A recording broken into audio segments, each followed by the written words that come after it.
Have you ever thought about the simplistic complexity of money? Money itself is just a medium of exchange. It's not good or bad. Money is amoral. Money is controlled by individuals, so it's the heart of the individual who controls the money that determines the outcome of what the money does. For example, $1,000 can be used for groceries, a roof over your head, things that you need for physiological sustainment. That same $1,000 can be used for pornography, sex trafficking, or other immoral activities. So money itself is not the problem. What we need to look at is the heart of the individual who has the money. The Bible has a lot to say about money. Today's scripture comes from Matthew chapter 6, verses 25 through 34. And for the sake of time, we're not going to read all of that. But here's a synopsis. Jesus is talking.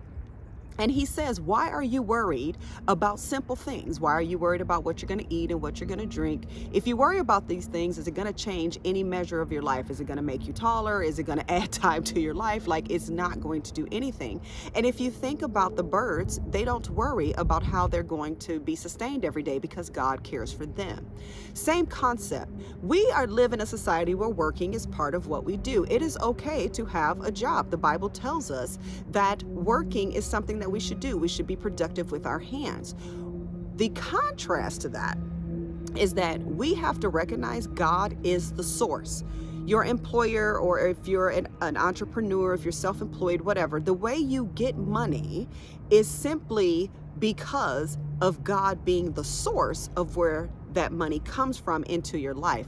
The dissemination and the reception of money is determined by the heart of the individual. So our devotional is looking at the heart of how we govern money. What is our perspective of money? A lot of that has to do with how we grew up. Some of us grew up in households where money was scarce, and you may have heard things such as money does not grow on trees, and do you expect for me to just pull money out of the backyard? So it created in us this angst about money all the time. Others of us may have grown up in a situation where money wasn't a concern. Parents were able to purchase things that you need. You never missed out on anything. Everything was always provided for. There was never tension about money because it was vastly available. God has a lot to say about money. There's this dude in the Old Testament named Abraham. And so Abraham was blessed by God tremendously.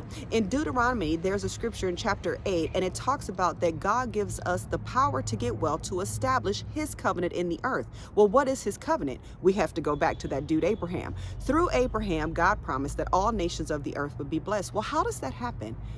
Through people like you and I.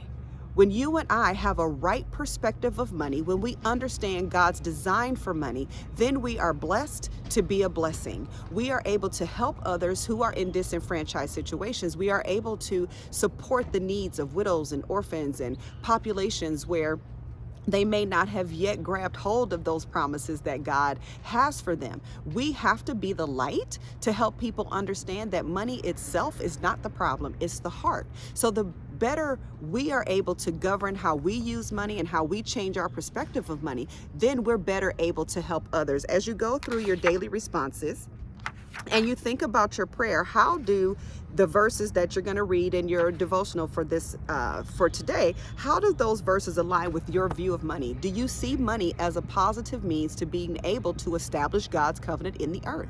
If not, I recommend that you find every scripture in the Bible about money to help change your perspective so that you're aligning with what God has to say about money, and you'll begin to utilize the resources that God gave you in the manner in which he expects for them to be used. Thank you so much for joining us for our devotional today here at Sun Valley. We're always so honored when you log in, and we'll see you next time.